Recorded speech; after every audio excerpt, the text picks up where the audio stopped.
Doncs mira, primer tenim bàsicament els dos noms, que és estadística i probabilitat, que són com les dues ciències que estudien diverses coses. Llavors, estadística, el que volem és que, donats uns fets, el que volem és recollir dades per llavors analitzar-les i poder treure conclusions. Per tant, millorar com l'enteniment d'aquests fets que volem estudiar. Últimament se li està dient ciència de dades o dades en els currículums i tot això, però en realitat vol dir el mateix. Per nosaltres és la part d'estadística, de recollir dades i estudiar-les i poder saber-ne més sobre aquells fets. I la probabilitat, doncs, en realitat és la ciència o la mesura que estudia l'atzar. O sigui, tenim, igual que l'estadística tenia les dades, per llavors després acabar traient conclusions, la probabilitat és com que va al voltant de l'atzar. Sempre que hi ha esdeveniments d'atzar, la probabilitat estudia quant de probables són cada un d'aquests esdeveniments i llavors el que en realitat és una mesura, perquè pots anar de 0 a 1 o de 0 a 100 si ho fas amb tants percents i el que veuràs és com de probable o menys probable és un esdeveniment.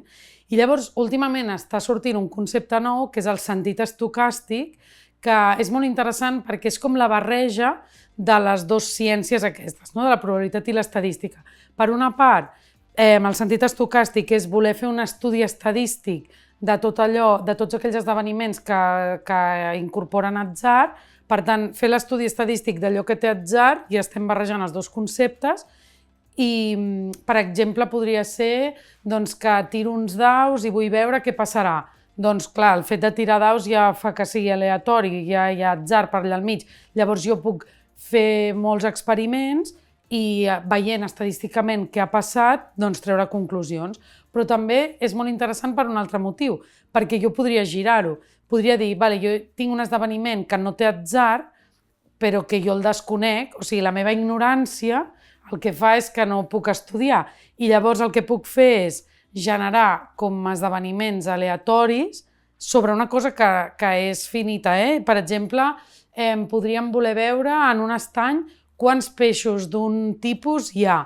Doncs jo puc anar fent el mètode de captura i recaptura, no? Jo trec, miro quants hi ha, de tots els que he pescat, quan són d'aquell tipus, i després els torno a ficar al llac i torno a pescar i vaig fent mètodes així, i els peixos que hi ha d'aquell tipus en el llac no és per atzar, o sigui, hi ha els que hi ha, però jo m'invento un experiment que forma part com de l'atzar i que llavors estadísticament acabo sabent i puc treure, puc inferir quants peixos d'aquell tipus hi haurà, i amb error, però puc disminuir bastant l'error. Llavors el sentit estocàstic aquest per les dues bandes ens va molt bé i és una molt bona connexió natural que ens fa poder resoldre problemes ben interessants.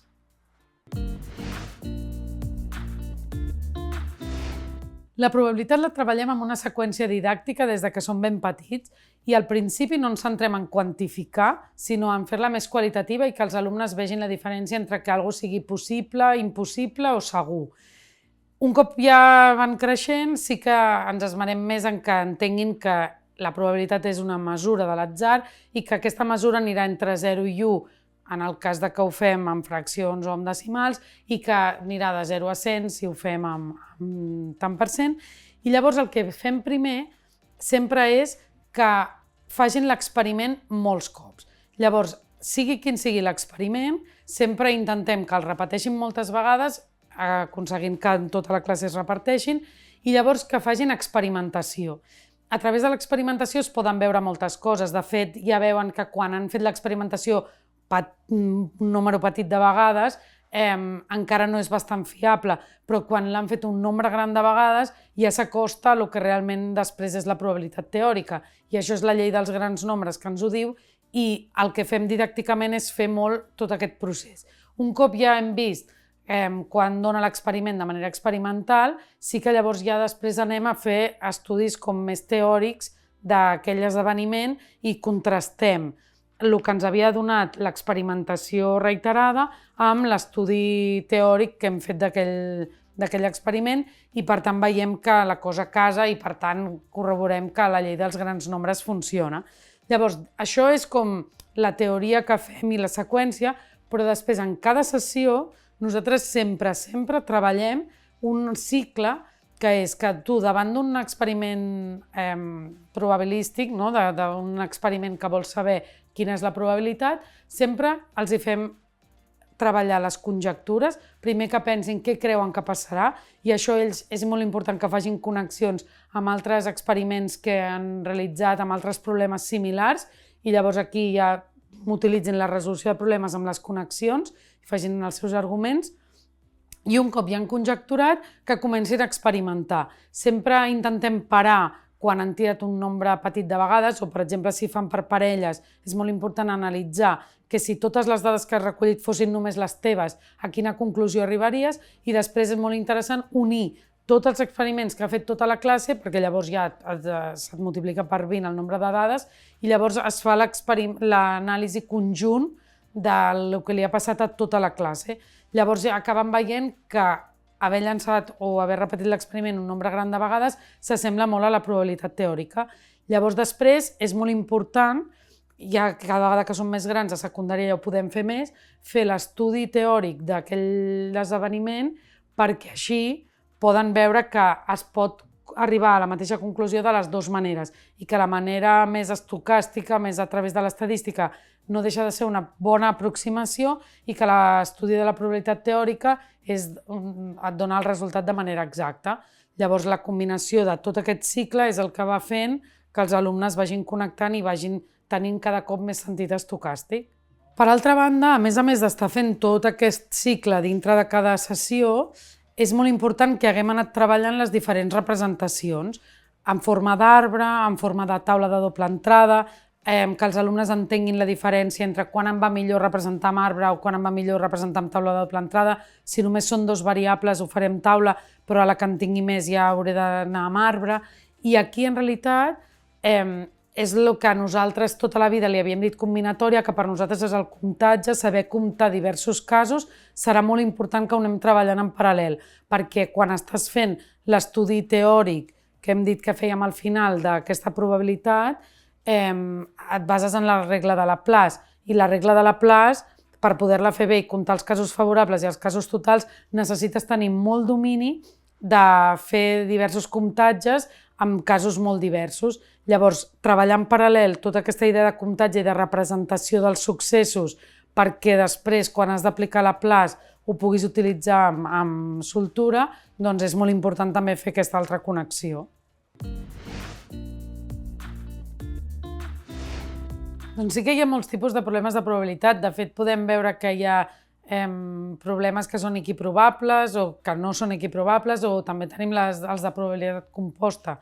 Però didàcticament el que fem és no fer la distinció i no dir ara aquest tipus el treballarem així, aquest tipus altre el treballarem així, sinó que el que fem és seguir la nostra seqüència de conjecturar, experimentar i justificar, perquè la conjectura, el que els alumnes es donen compte quan fan la connexió amb altres problemes que ells ja coneixen, és que té alguna cosa diferent. Primer no saben què té de diferent, però després quan experimenten no cal que sàpiguen de quin tipus és, perquè l'experimentació tu la faràs igual segons l'enunciat que et diguin, i aquí no t'influeix que sigui d'un altre tipus, i quan et donin les solucions ja veuràs que potser no és el que t'esperaves, però després la justificació teòrica aquí sí que hem de començar a posar una mica d'anàlisi, i el que farem sempre serà intentar representar-nos com les coses equiprobables. És a dir, quan jo estic en un experiment on he de llançar un dau, que sí que és equiprobable perquè no està trucat, jo tinc els 6 números possibles que em poden sortir.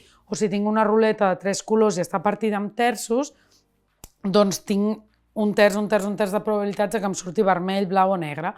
Però llavors, quan tinc ruletes que no són equiprobables perquè tenen distribucions diferents, o quan tinc, per exemple, en una bossa un cub vermell i 2 cubs verds, i jo ficaré la mà i trauré 2 cubs.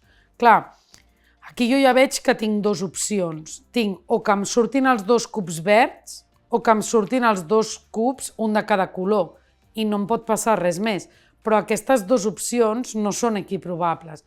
Llavors, què podem fer per no pensar una tècnica nova d'atacar aquests problemes? El que podem fer és tècnica de Laplace com si fossin equiprobables, però si jo em faig una taula de doble entrada on les diagonals són impossibles perquè si aquest cub ja l'he agafat no puc agafar-lo ell mateix i amb aquests igual, aquí em quedaria una taula com amb totes les opcions i verd amb vermell, verd amb verd, verd amb verd aquí, no? I llavors tindria totes les opcions i aquí cada una d'aquestes caselles sí que serien equiprobables. Per tant, al final, doncs, verda i verda em sortirien més que no pas verda i vermella, doncs ja veuria que és més probable. Llavors això ja seria com la justificació teòrica, però només havent fet un bon recompte i un bon anàlisi de la situació.